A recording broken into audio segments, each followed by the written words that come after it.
मेरी पिछली वीडियो जिसमें मैंने 3 हाई रिस्क एसेट्स की बात की थी, उसमें मैंने पूछा था कि कौन से हाई रिस्क एसेट पे आप एक डिटेल्ड वीडियो चाहते हैं। तो उसमें आंसर आया pre IPO, pre IPO, pre IPO, pre IPO. तो मैंने सोचा आज एक डिटेल्ड वीडियो बनाता हूं कि आप प्री आईपीओ में कैसे अप्लाई कर सकते हैं। हम सबके प्यारे महेंद्र सिंह धोनी जो चेन्नई सुपर किंग्स के कैप्टन हैं, अगर वही टीम में आप कुछ शेयर्स खरीद सको तो टाटा कैपिटल, एनएससी, बोट ऐसी कंपनीज में शेयर खरीद सको तो आप बोलोगे सर अभी तक तो वो लिस्ट ही नहीं हुए।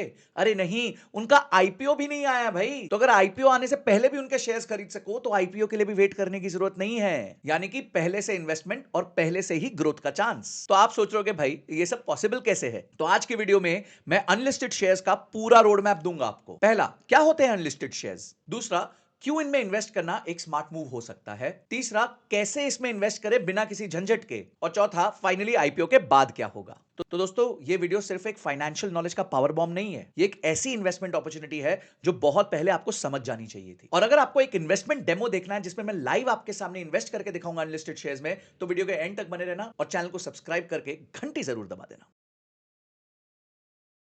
तो नमस्कार दोस्तों, मैं हूं संजय कथुरिया, सीएफए, आपका बिजनेस फाइनेंस और पैसिव इनकम कोच और फाउंडर प्रॉफिट्स फर्स्ट। लेके आया हूं एक डिटेल्ड वीडियो कि कैसे आप भी अनलिस्टेड शेयर्स में निवेश कर सकते हैं। तो आज की वीडियो एक कंप्लीट गाइड होने वाली है, इसलिए पेपर पेन लेके बैठ जाइए। सबसे पहले समझते हैं व्हाट आर अनलिस्टेड शेयर्स। तो ये अनलिस्टेड शेयर्स होते क्या हैं भाई। तो दोस्तों ये वो शेयर्स है जिनका अभी तक आईपीओ भी नहीं आया और ये एनएससी बीएसई पे लिस्टेड भी नहीं है। तो मतलब ये मार्केट में फ्रीली अवेलेबल नहीं है आपके लिए। जैसे आप रिलायंस, टीसीएस, इन्फोसिस कोई भी बड़ा शेयर खरीद सकते हैं। तो सर ये बिकते कैसे हैं। प्रमोटर्स हैं, एम्प्लॉइज हैं, कुछ अर्ली इन्वेस्टर्स होते हैं जो अपने शेयर्स बेचना चाहते हैं, वो इस तरीके से आईपीओ से पहले अपने शेयर्स बेच सकते हैं। For example Chennai super Kings, बीरा 91, एसबीआई म्यूचुअल फंड्स, ये कंपनीज अभी भी अनलिस्टेड हैं। लेकिन अगर आपको इनका शेयर होल्डर बनना है तो प्रिसाइज जैसे प्लेटफॉर्म्स पर आप इनमें डायरेक्टली इन्वेस्ट कर सकते हो। यहां research reports, easy entry exit, smooth transaction का पूरा प्रोसेस है जो आपके इन्वेस्टमेंट्स को बहुत ही आसान बना देता है। आप सब म्यूचुअल फंड्स वाले सोच रहे हैं ना ये कौन सी नई दुनिया में आ गए भाई। पॉइंट 2, हमें अनलिस्टेड शेयर्स में इन्वेस्ट क्यों करना चाहिए। सबसे बड़ा फायदा, आप ग्रोथ स्टेज का हिस्सा बन सकते हैं। अब मैं आपको समझाता हूं कुछ एग्जांपल्स के साथ power of early stage investing. National stock exchange का शेयर जनवरी 2021 में अनलिस्टेड मार्केट में 1700 रुपीस का था और वो अगस्त 2024 आते आते 6049 रुपीस का हो गया। यानी करीबन 3.5 टाइम्स का इंक्रीज हुआ है 3.5 साल के अंदर। सेकंड है एचडीबी फाइनेंशियल सर्विसेज। ये एचडीएफसी बैंक की सब्सिडरी है। इसका शेयर सितंबर 2022 में 630 रुपीस का था और नवंबर 2024 आते आते 1304 रुपीस का हो गया। यानी 2 साल में 2 गुना। तीसरा, OYO, boat, Chennai super Kings, ये आज के तो स्टार्टअप्स है पर कल के बहुत बड़े बड़े जायंट्स बन सकते हैं। तो दोस्तों पहला फायदा तो समझ आ गया कि ग्रोथ स्टेज का फायदा आप उठा सकते हो अगर आप अनलिस्टेड शेयर्स में इन्वेस्ट करते हो। दूसरा, लेस मार्केट वॉलेटिलिटी, ये भी एक बहुत सिग्निफिकेंट एडवांटेज है। लिस्टेड मार्केट बहुत ज्यादा वॉलेटाइल होती है बिकॉज रोजमर्रा का उसमें प्राइस मूवमेंट दिखता रहता है। अभी तो रिसेंटली आपने देखा होगा कैसे स्टॉक मार्केट ने क्रैश भी किया है और उसके बाद काफी बड़े बड़े शेयर्स जो हैं वो नीचे गिर चुके हैं। पर अनलिस्टेड स्पेस में ऐसा नहीं होता। अनलिस्टेड मार्केट में शेयर प्राइस जो है वो बहुत ही धीमी गति से चेंज होता है और लिस्टेड मार्केट के कंपैरिजन में काफी स्टेबल रहता है। तो ये दूसरा बड़ा फायदा है कि वॉलेटिलिटी नहीं होती। तो अगर आप एक डिफेंसिव निवेशक हैं तो मार्केट वॉलेटिलिटी का जो डर आपको लगा रहता है वो यहां पे आपको नहीं सताएगा। और तीसरा, बॉलीवुड के शहंशाह जैसे अमिताभ बच्चन निवेश करते हैं या फिर और भी बॉलीवुड के स्टार्स जैसे माधुरी दीक्षित और करण जौहर निवेश करते हैं, आप भी वैसे बहुत ही छोटे स्टार्टअप्स में भी निवेश कर सकते हैं। जैसे एक उदाहरण है स्विगी। स्विगी में इन सारे नामों ने बहुत जल्दी इन्वेस्ट कर दिया था और आपने देखा है कि स्विगी अब लिस्ट भी हो चुका है और उसके प्राइस में बहुत ज्यादा वृद्धि भी हो चुकी है। तो अब मैं आपको एक लाइव डेमो करके दिखाऊंगा प्रिसाइज के प्लेटफॉर्म पे, जहां पे स्टेप बाय स्टेप आप कैसे निवेश कर सकते हैं वो दिखाता हूं। तो दोस्तों आप ये देख सकते हैं यहां पे मैंने प्रिसाइज के प्लेटफॉर्म पे लॉगिन करके रखा हुआ है। ये मेरा लॉगिन ऑलरेडी मैंने यहां पे क्रिएट किया हुआ है। बहुत सिंपल है, लॉगिन बनाने में मुश्किल से आपके 5 मिनट भी नहीं लगेंगे। आइए अब देखते हैं कि कौन सी कंपनीज हैं जो अवेलेबल हैं। तो आपके सामने आप देख सकते हैं Sterlite Grid 5, Hinduja Leyland Finance, Inox Leasing and Finance, Honeywell, बड़े बड़े नाम यहां पे अवेलेबल हैं। MSC, Metropolitan Stock Exchange of India, ये नया स्टॉक एक्सचेंज आ रहा है और इसमें आपको भी पता है कि निखिल कामत ने भी इन्वेस्ट किया। तो आइए हम इसमें निवेश करके दिखाते हैं आपको। तो यहां पे जब आप जाएंगे और इसमें क्लिक करेंगे तो आपके सामने ऐसा एक स्क्रीन आ जाएगा। अब आप देखिए यहां पे 10,000 रुपए के मिनिमम इन्वेस्टमेंट से आप स्टार्ट कर सकते हैं। फेस वैल्यू जो इस कंपनी का है वो 1 रुपया है। 8 रुपए 30 पैसे में आपको ये इस टाइम पे शेयर अवेलेबल हो रहा है। मिनिमम आपको 1205 शेयर खरीदने होंगे जिसकी टोटल इन्वेस्टमेंट आपकी 10,001 रुपीज 50 पैसा आएगी और ट्रांजैक्शन फी और स्टैंप ड्यूटी लगा के करीबन 10,239 रुपीज लेके आएगी। अब आप अगर इसके बारे में पढ़ना चाहते हैं तो यहां पे आप फाइनेंशियल्स में जा सकते हैं और इसकी कंप्लीट एनालिसिस देख सकते हैं। कोई भी एक एनुअल रिपोर्ट पे क्लिक कर सकते हैं और आपके सामने ये कंप्लीटली आ जाएगा कि इसकी डिटेल्स क्या है। तो यहां पे एकदम ईजी हो गया है आपके लिए डिसीजन मेकिंग। अब करना क्या है, बहुत सिंपल, ऐड फंड्स करने हैं। तो आइए हम यहां पे पैसे इन्वेस्ट करते हैं। तो अब जी मुझे 10,239 रुपीज 4 पैसे डालने हैं। मैं यूपीआई के साथ पे करना चाहता हूं। यहां पे मैं ऐड फंड्स करूंगा। जब मैं ऐड फंड्स करता हूं तो यहां पे क्यूआर कोड जनरेट हो जाता है। बहुत ही बढ़िया सिस्टम है, बहुत ईजी हो गया है। अब मैं क्या करूंगा, अब मैं अपना फोन उठाऊंगा और अपने यूपीआई से इस क्यूआर कोड को स्कैन करूंगा और मैं यहां पे अपने पैसे डाल दूंगा। तो आपके सामने ही सारा प्रोसेस हो रहा है। तो आप देख सकते हैं कितना सिंपल और इजी प्रोसेस है। यहां पे ट्रांजैक्शन सक्सेसफुल हो गया माइक्रो सेकंड्स के अंदर। यहां पे मैं कंटिन्यू पे जाता हूं और कंफर्म इन्वेस्टमेंट करता हूं। यहां मेरा डीमैट अकाउंट नंबर लिखा हुआ है और उसके बाद मैं अपनी इन्वेस्टमेंट को कंफर्म करता हूं। यहां हमने कंफर्म कर दिया, मेरी पेमेंट कंप्लीट हो गई, इसको पे नाउ कर दिया। तो अब जो है पूरा काम हो गया है, बस अब इन्वेस्टमेंट प्रोसेस हो रही है। पेमेंट कंफर्म, पैसे जा चुके हैं मेरी जेब से और अब जो है आप देखेंगे कि ऑर्डर कंफर्म हो गया है और जो शेयर अलॉटमेंट है वो मेरे को 2 दिन के अंदर मिल जाएगी। और यहां पे अगर मैं जाता हूं ट्रैक माय ऑर्डर में तो मेरे को यहां पे डिटेल्स पता चल जाती है। मैंने 2:19 पे 14 फरवरी 2025 को ये इन्वेस्टमेंट किया है 10,000 रुपीज का और ट्रांसफर पेंडिंग है जो 48 घंटे के अंदर हो जाएगा। तो देखा दोस्तों, ये कोई रॉकेट साइंस नहीं था। एज सिंपल एज दिस आप इसमें इन्वेस्ट कर सकते हो। जैसे आप एक नॉर्मल शेयर खरीदते हो उसी तरीके यहां पे भी खरीद सकते हो। 3 सिंपल स्टेप्स हैं। बेसिक डेटा को एंटर करो, वो 2 मिनट का काम है। शेयर्स को चूज करो, कौन सी कंपनी में आप निवेश करना चाहते हो जो अभी अनलिस्टेड है। उसको चूज करने के लिए रिसर्च रिपोर्ट्स भी अवेलेबल हैं और एंड में इन्वेस्ट करें और ट्रैक करें अपनी इन्वेस्टमेंट्स को। विद इन 48 आवर्स वो इन्वेस्टमेंट्स आपके डीमैट अकाउंट पे क्रेडिट हो जाएंगे। ये प्रोसेस इतना सिंपल है कि अगर मुझे किसी ने बहुत पहले बता दिया होता तो मैं भी बैठ के यहां पे प्री आईपीओ में पैसा डाल रहा होता पिछले 8-10 साल। तो आप भी अगर अपने लिए एक अकाउंट खोलना चाहते हैं जिससे आप अनलिस्टेड शेयर्स खरीद सकते हैं तो प्रिसाइज का अकाउंट खोल सकते हैं। लिंक मेरे डिस्क्रिप्शन में है, वहां जाके अपने लिए एक प्रिसाइज का अकाउंट ओपन कर लीजिए जो कंप्लीटली फ्री है। उसके बाद अपनी चॉइस के हिसाब से इन्वेस्ट कीजिए। अगला पॉइंट है, यह जानना बहुत जरूरी है कि हम जब कोई भी अनलिस्टेड शेयर खरीदते हैं तो उसके पहले क्या चीजें देखनी चाहिए। दोस्तों, इन्वेस्टमेंट करने से पहले 4 मेजर चीजें समझनी बहुत जरूरी है। स्टॉक मार्केट में ना 2 तरह के निवेशक होते हैं, एक जो पैसा बना लेते हैं और दूसरे जो बिना समझे रिस्क लेते हैं। तो आप कौन सी कैटेगरी में आता हो ये जरा मुझे कमेंट बॉक्स में जरूर बताना। तो अगर आप अनलिस्टेड शेयर्स में इन्वेस्ट कर रहे हो तो 4 चीजें क्या देखनी है। पहला, क्या आपको बहुत ज्यादा इन्वेस्ट करने की जरूरत है?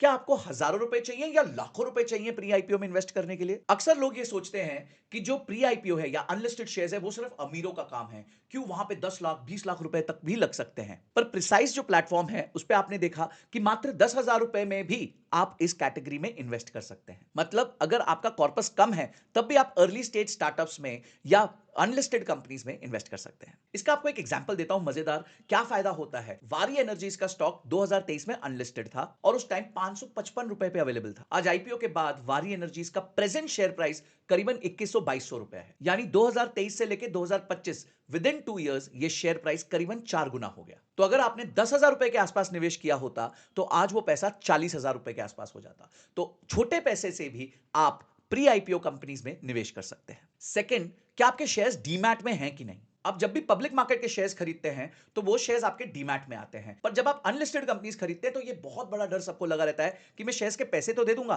पर वो शेयर्स मुझे फिजिकल सर्टिफिकेट में मिलेंगे या मुझे डीमैट में मिलेंगे या मिलेंगे ही नहीं। तो जवाब ये है कि आपको अनलिस्टेड शेयर्स भी डीमैट फॉर्म में मिलेंगे जैसे हमने लाइव परचेज में दिखाया था। और प्रिसाइज पे ये सिर्फ 24 से 48 घंटे के अंदर आपके डीमैट अकाउंट में क्रेडिट भी हो जाएंगे। दोस्तों, एक चीज याद रखना कि इन्वेस्टमेंट करने का थ्रिल भी जब आता है जब एग्जीक्यूशन एकदम स्मूथ हो। तीसरी चीज, रिसर्च रिपोर्ट को पढ़ना जरूरी है। आंख बंद करके मत इन्वेस्ट कर देना। दोस्तों, शेयर बाजार में बिना रिसर्च के इन्वेस्ट करना यानी कि अपने घर से ट्रिप पे निकलना और जीपीएस को ऑन नहीं करना। पर जनरली अनलिस्टेड स्पेस में आपको मार्केट में कोई रिसर्च रिपोर्ट नहीं मिलेगी। तो यहां पे भी प्रिसाइज आपके काम आता है जहां पे वो आपको रिसर्च रिपोर्ट्स देता है जिसमें कंपनी के डिटेल्ड फाइनेंशियल्स और वैल्यूएशन रिपोर्ट तक भी होती हैं। तो दोस्तों, आप सिर्फ हाइप पे नहीं, फंडामेंटल रिसर्च के बेसिस पे निवेश का डिसीजन ले सकते हैं। और चौथी और आखिरी चीज जो आपको समझनी है, कहीं ये अभिमन्यु का चक्रव्यूह तो नहीं है कि अंदर तो घुस गए बाहर नहीं निकल पाए, क्योंकि यहां पे अभी तक ये शेयर्स जो हैं वो लिस्टेड नहीं है। जैसे आप स्टॉक मार्केट में चाहें तो लिस्टेड शेयर्स को आज खरीद सकते हैं, अभी के अभी बेच भी सकते हैं।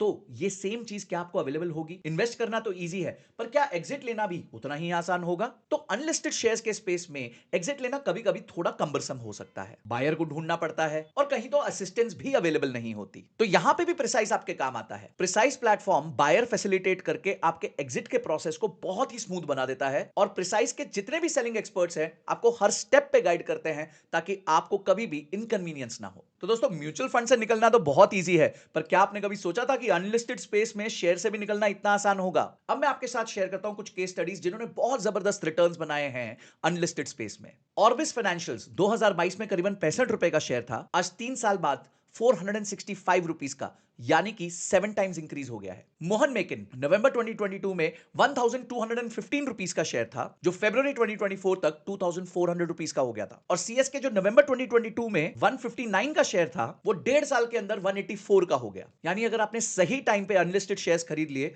तो आपके गेन्स जो है वो मल्टीपल टाइम्स हो सकते हैं। अब दोस्तों, मजा आ गया, ये भी समझ आ गया कि शेयर्स खरीदने क्यों है, कौन सा प्लेटफॉर्म आपकी अच्छी हेल्प कर सकता है, फायदा क्या होगा, किन चीजों का ध्यान रखना है। पर भैया, इसके बाद पैसा कमाने के बाद टैक्स कितना देना है वो तो समझ जाएं। तो आइए इस सेक्शन में समझते हैं टैक्स कैसे काम करता है अनलिस्टेड स्पेस में। यहां पे शॉर्ट टर्म कैपिटल गेन्स जो है वो 1 साल का नहीं 2 साल का होता है। तो अगर आप 2 साल के अंदर अंदर बेचोगे तो आपको 20% टैक्स लगेगा, और 2 साल के बाद बेचोगे तो वो लॉन्ग टर्म माना जाएगा, उस पे आपको 12.5% का टैक्स लगेगा। पर मजेदार बात यहां पे है, कोई भी सिक्योरिटीज ट्रांजैक्शन टैक्स नहीं लगेगा, क्योंकि कंपनी अभी भी लिस्टेड नहीं है। अब ये सब तो हो गया, आईपीओ आने के बाद क्या होगा? दोस्तों, प्री आईपीओ का मजा तो तभी आता है जब वो कंपनी लिस्ट हो और अब आप अपने दोस्तों को बता सको, देखो मैंने तो इसको प्री आईपीओ में लिया था और आज देखो मेरे गेन्स कितने ज्यादा हो गए। पर आईपीओ के बाद होगा क्या, ये जानना बहुत जरूरी है। तो जैसे ही कंपनी का आईपीओ आता है तो उसी टाइम अब आपके डीमैट में आपका ट्रेडिंग प्राइस दिखने लग जाता है, क्योंकि अब मार्केट में लाइव ट्रेड हो रहा है वो शेयर,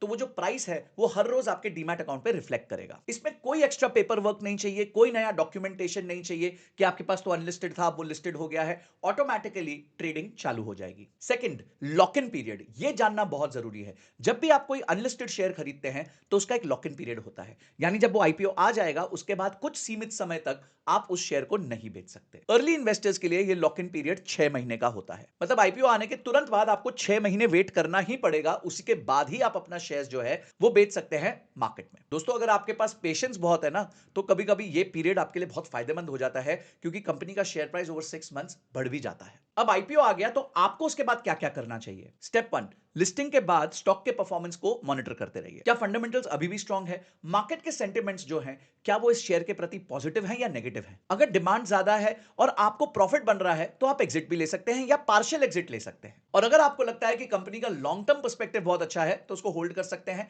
और फ्यूचर में अपने लिए वेल्थ जनरेट कर सकते हैं। दोस्तों, कभी कभी ना आईपीओ सिर्फ लिस्टिंग गेन्स के लिए नहीं सोचना चाहिए। आपको एक सस्ते में कंपनी मिल चुकी है, उसको जितना लंबे समय तक आप होल्ड करोगे उतना ही ज्यादा वो रिवॉर्ड दे सकती है, अगर वो कंपनी अच्छी है तो। और आखिरी चीज मैं आपको बताना चाहूंगा कि बेस्ट प्रैक्टिसेस क्या है इन्वेस्टमेंट करने से पहले। दोस्तों, अब तो इतना समझ आ गया होगा कि एक गोल्डन अपॉर्चुनिटी है अगर आप अनलिस्टेड शेयर्स में इन्वेस्ट कर सके तो, पर बिना स्ट्रेटजी के ये बहुत डेंजरस भी हो सकता है। तो इन्वेस्टिंग करने से पहले कुछ गोल्डन रूल्स फॉलो कर लेते हैं। पहला, कंपनी की इंडस्ट्री का ग्रोथ पोटेंशियल समझ लीजिए। आप जिस कंपनी में इन्वेस्ट कर रहे हैं उस सेक्टर में ग्रोथ के क्या चांसेस हैं, उसका फ्यूचर क्या होगा। ईवी, एआई, फिनटेक, ये सेक्टर्स जो हैं एक ग्रोइंग सेक्टर्स हैं, क्या कंपनीज इनमें है? अगर कंपनी किसी डिक्लाइनिंग सेक्टर में है तो वहां इन्वेस्ट करना रिस्की हो सकता है। दूसरा, प्रमोटर्स का और मैनेजमेंट का बैकग्राउंड चेक जरूर करें। अगर शिप का कैप्टन अच्छा है ना, तो ही आपका सफर सेफ होगा। प्रमोटर्स का पास्ट रिकॉर्ड चेक करें, क्या उनकी मैनेजमेंट टीम स्ट्रांग है, क्या उनका विजन क्लियर है, क्योंकि जिन कंपनीज की लीडरशिप अच्छी होती है उन्हीं की आगे जाके ग्रोथ होती है। हमने एग्जांपल देखा है, जैसे मुकेश अंबानी, नारायण मूर्ति, रतन टाटा, ऐसी कंपनीज के लीडरशिप बहुत जबरदस्त थे, विजन बहुत स्ट्रांग था, टीम्स बहुत सॉलिड थी, तभी वो कंपनीज लाइफ में ग्रो कर पाई हैं। थर्ड, वैल्यूएशन और फाइनेंशियल स्टेटमेंट्स को अच्छे से एनालाइज करें। वॉरेन बुफे कहते हैं कि हमेशा प्राइस जरूर खरीदे और वैल्यू जरूर चेक करें। तो क्या जिस प्राइस पे आप कंपनी खरीद रहे हैं वो वैल्यूएबल है कि नहीं है? Revenue growth, profit margin, cash flows, ये सब ठीक हैं कंपनी के? कहीं कंपनी बहुत ज्यादा उधार में तो नहीं है? मतलब हाइप के चक्कर में मत पड़ो, नंबर जरूर चेक करो। आईपीओ टाइमलाइन क्या है, ये आपको आखिरी चीज समझनी है। कंपनीज अनाउंस करती है अपने आईपीओ टाइमलाइन को, वो जरूर चेक कर लें। कुछ कंपनीज 6 महीने में, 12 महीने में, 24 महीने में क्लियरली आपको कम्युनिकेट कर सकती हैं कि उनका आईपीओ टाइमलाइन क्या है। उसको मद्देनजर रखते हुए, अपने रिस्क को मद्देनजर रखते हुए इन्वेस्ट करें। तो दोस्तों, अब आपको अनलिस्टेड शेयर्स की दुनिया का कंप्लीट रोड मैप मिल चुका है। अब इस वीडियो के माध्यम से आप जानते हैं कि अब अर्ली स्टेज इन्वेस्टिंग आपके लिए भी पॉसिबल है। प्रिसाइज के प्लेटफॉर्म पे सिर्फ 10,000 रुपए से आप प्री आईपीओ शेयर्स में इन्वेस्ट कर सकते हैं और रिसर्च बैक्ड इन्वेस्टमेंट डिसीजन ले सकते हैं। अगर आप भी अनलिस्टेड शेयर्स में इन्वेस्ट करना चाहते हैं तो डिस्क्रिप्शन में दिए हुए लिंक को चेक करें और प्रिसाइज के साथ अपनी इन्वेस्टमेंट जर्नी को स्टार्ट करें। दोस्तों, अगर वीडियो पसंद आई है तो लाइक और शेयर जरूर करना। कमेंट सेक्शन में बताना और किन एसेट क्लासेस पे वीडियो बनाऊं ताकि आपको और क्लैरिटी मिले कि आप अपने निवेश के बास्केट को कैसे डाइवर्सिफाई कर सकते हैं। इस वीडियो के थ्रू कुछ चीज नहीं समझ आई हो तो कमेंट बॉक्स में जरूर पूछना, उस पर एक अलग वीडियो बना दूंगा। और कमेंट सेक्शन में यह बताओ कि कौन सी अनलिस्टेड कंपनी आपको सबसे ज्यादा प्रॉमिसिंग लग रही है। अगली वीडियो तक जय हिंद, जय भारत।